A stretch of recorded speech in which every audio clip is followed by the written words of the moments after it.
Hi friends, ஹெல்த்தியான பச்சை பயிறு வச்சு குட்டீஸ்க்கெலாம் பிடிச்ச மாதிரி பக்கோடா எப்படி பண்ணுறது அப்படின்னு பார்க்கலாம். இது எல்லாத்துக்குமே ரொம்ப ரொம்ப பிடிக்கும், ரொம்ப டேஸ்டியாகவும் இருக்குது.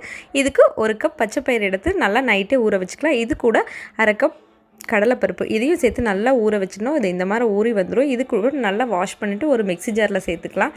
இது கூட ஒரு 6 பச்சை மிளகாய், இப்போ ஒரு 6 பல் பூண்டு 2 கட் பண்ணி சேர்த்துக்கலாம். ஒரு துண்டு இஞ்சி, இப்போ 1 ஸ்பூன் சோம்பு, இது கூட ஒரு துண்டு பட்டை, கொஞ்சமாக உப்பு, இதெல்லாம் சேர்த்து இந்த மாதிரி நல்லா நைஸாக அரைச்சி எடுத்துக்கலாம்.